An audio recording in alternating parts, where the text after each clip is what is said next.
Oh my gosh, where'd you go? I've been here all the time. Peter Godinez, if you're just joining us, Ambassador, KADYTV.net. Again, we're here at BG's Cafe, where the infamous, what's her name again? I'm forgetting, whatever her name is, Alex, served us breakfast.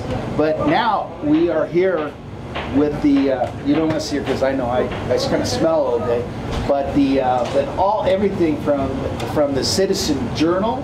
He knows all, tells all, and he'll tell us the future here. George Miller. Your middle name's not David, I hope. No, just kidding. That's a joke we have. My name's Conqueror. But, you know, George, tell us. I mean, the world knows most of what the big events are going on, but what about our community? What are some of the big things going on in our community that maybe, you know, they don't know? They didn't know. A lot of them know that we had 3 wonderful young men who carried the flag, and now they do. So here's your turn to tell it like it is. All right, good morning. Well, there's all kinds of stuff going on. Last week we talked about the power plant vote, a very important decision. There are other major things going on too. A lot of people don't know that yesterday at Naval Base Ventura County, there was a demonstration held by members of the community, religious groups, and some people from Los Angeles concerning the treatment of the immigrant children who are being housed on the base since, I think, at least June in this current round of, I won't call it detention. They're just being kind of held there pending disposition of their immigration status. There is room on the base for about 575 children, and they've had about 1,200 cycle through since the latest program began in June. And there's currently somewhere between 400 and 500 left on the base. So the intention of yesterday's demonstration was to combine forces with several state senators who came there from the Latino caucus to inquire as to how the children are being treated on base. And they visited along with some members of the religious community and concluded they're being treated very well indeed, but they have some concerns about what will happen with the children after they're released. So we were told, not us personally, but we heard through the people that went there, that the people holding them said approximately 85% of the people there will be released within 2 weeks, primarily to families within the United States. And about 15% said either they don't want to stay here or don't have homes to go to, they'll be placed someplace else. So members of the community are trying to see that those children are in fact cared for properly. But we've been told there are about 20 doctors who are caring for the children on base. They're actually taking classes on the base, they're being provided recreation, but they are being confined to the base. Previously, when we first heard about it, we contacted publicity people from Naval Base Ventura County, and we were told that the base gave space to the Department of Health and Human Services, who's administering the program, and the base has nothing to do with that program at all. They're merely providing the real estate. So it's all being done by HH&S. This is one of 3 bases throughout the country that are being used to house illegal immigrants coming in. To give you some background on this, approximately 50,000 minor children was said to have been apprehended at the border since last October. And the trend seems to be accelerating as beyond the capability of the Border Patrol to process people at the points where they're coming in, which are primarily in South Texas. A lot of them are being flown or bused to California. Most of you have heard about the demonstrations down in Murrieta, small town, which was taken totally by surprise when hundreds of immigrants started showing up to be processed there, and some were actually released.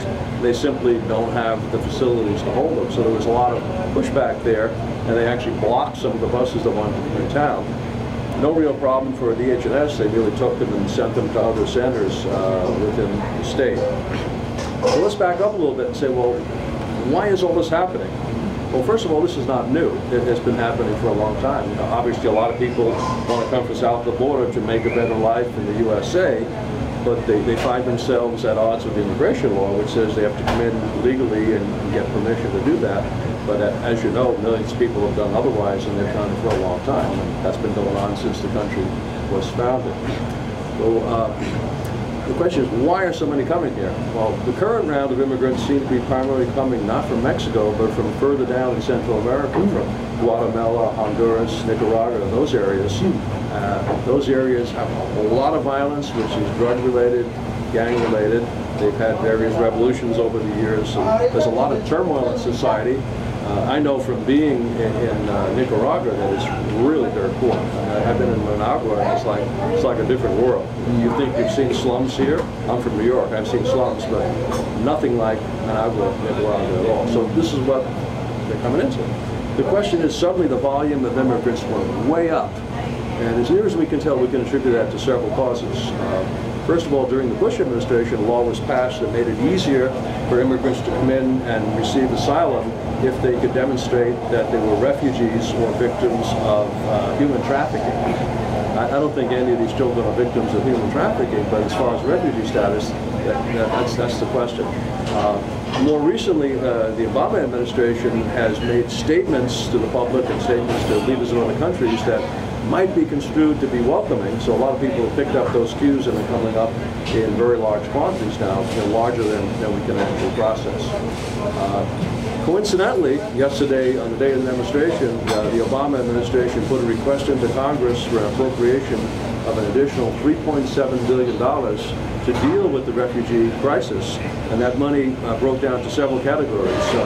$1.8 million would go directly to the Department of Health and Human Services, which is like what we're doing right here on the base. So more than half of it would go there. Another $1.1 million to DHS, Immigration and Customs. Then another $400 million for Border Control and Enforcement. Another $300 million to the Department of State, which I'm not entirely clear on how it's being used. Another $64 million to the Department of Justice, which I understand would actually provide some legal representation for people coming in.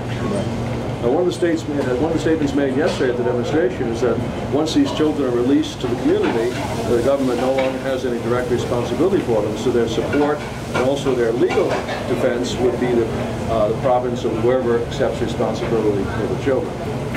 That's quite an earful. There's a lot going on right now, and it's happening right here at Ground Zero, just a couple of miles south of here, near the corner of Ventura Road and Pleasant Valley Road. So it's really close. You know, people at least need to know about it, and I think that's a start. And, you know, listening to what you say, I just want to make a statement that there are a lot of people who know how to use the internet and know how to get to your website, which is citizensjournal.us. You can also find us on Facebook at Citizens Journal Ventura County. And I want to encourage people who know how to use the Facebook and search engine optimization to be our mini teachers and to show people that don't know how to use it, how to get to those websites so they can watch this video and educate themselves. So, you know, we want to kind of anoint you, so to speak, to be teachers so you can look this information up yourself, you know, be educated. And, you know, George doesn't look like the overly sensitive type like me. You know, you want an opinion back, right? You know, George, as long as you don't need too much, you know, foul language. But, you know, we're after the truth. But, you know, the truth starts with at least knowing about it and writing back and making your voice known. And so, you know, I want to make that statement and say, you know, thank you for at least starting the conversation and saying, hey, this is not 300 miles from here. This is, and thank you for being very specific. You went Pleasant Valley to Ventura Road. I mean, how much closer can you get? You know, so we're talking, hey, you know, I can walk down the street. You know, that's what hyper-local. Hyper-local. Thank you. That was that's one of our producers, Bobby says the hyper-local. Bobism. Peterism is a different thing. Georgism. What's interesting is our readers have been very helpful in cueing us to the story in the first place. That's very important. The first time we heard about the story was from a writing partner of ours who runs another publication. And then this particular event we found out about on our own Facebook site from a reader who said, hey, do you know about this? And that's what cued us to go to the event. And I think that's so important, and that's why I'm really glad you have a Facebook, because there's some people who want to share it with their friends, and that's how we get it out. And you know, their friends who don't know how to use FaceUp, help them set an account up, you know, and so they can be educated too. So the people are viewing now, like I said, we anoint you to be teachers of Facebook and how to get to your website, how to get to your Facebook, how to get to k80ytv.net. Google Bob Allen, see what comes up. Golf balls will come up. Look up Max Stanton. You'll get all kinds of team challenges. How about like Marilyn Monroe Wine Company? Yeah, you got that down. So anyway, be practitioners of the social media. If you don't know, ask somebody. The other thing is what we're trying to do now, in combination to support each other in how to get the messages out to the community. Exactly. In other words, this segment every week, I hope that George, you'll be able to talk to us not only about the important things that have happened that you've covered, but what's happening in the next week that we should be. What's coming up, right? You know, what are the political climate in the city of Oxnard this year? You know, we have races that are going that we just have to educate the electorate just a little bit more. Obviously with the mayor's race coming up this year, there'll be a lot more attention than usual. Yeah. No, I love it. And again, just to build on what you gentlemen are saying, once when we grew up, television, you couldn't respond. You try to call the TV station, you get a busy signal. But here the message is, you get a chance to respond back. May I remind you that social media, you can actually talk back to an opinion. So as you hear this message, you can actually voice an opinion back to Bob, myself,